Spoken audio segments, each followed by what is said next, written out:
So with your media stuff, you have the podcast with Trey Wingo. We'll get to that. And then what's your exact role with NFL Network this season?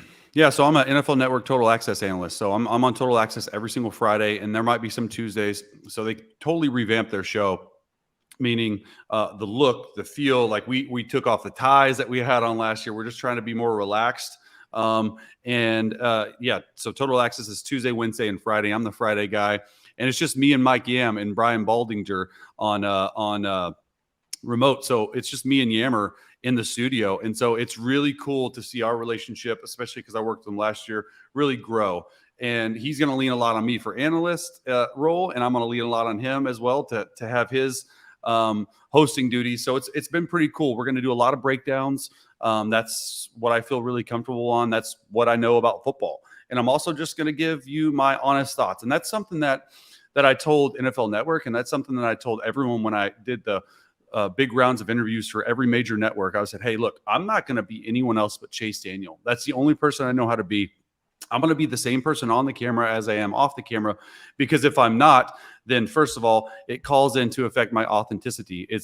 That's something to me that I really want to stick, that I really want people to know, hey, this same Chase, he's the same guy at car drop off at our kids' school as he is on NFL Network, but he's just teaching me football. And that's something that really was important to me. And every executive that I talked to was like, that's exactly what we want you to be, because everyone else is taken.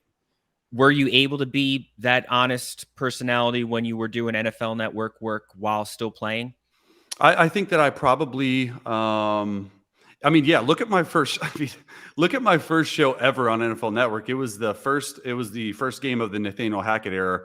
And the clock management was just so bad as a player. I like literally my first ever, I mean, we can find it and I'll send it to you guys, but my first ever on air was like, hey, what did you guys, because it was the Monday night show, we were reacting to what happened, and I just sort of tore into them. And after the segment, I sort of like blacked out, but I just was like, hey, like, this is what I really feel. And as soon as we went to break the first one, all three hosts were like, yo, like, you know what you just did? And I'm like, I don't care. That's exactly how I feel. And they were like, yeah, like loving it. So I think I, for the most part, spoke my mind. I think there were certain times, maybe when I'm talking about the Chargers or maybe the Saints or maybe the Chiefs, that I was like, let's just, maybe not telling my exact truth, because I have a lot of friends in league circles. And that's something too, that even now when I made a promise to myself. I said, I'm not going to be the one that craps on other players or other coaches. Like, they have enough pressure on them. There's enough media out there that's going to do that. What I want to do is bring to light the good things, the struggles, the positive type things that I can really draw from. And I know news loves negativity.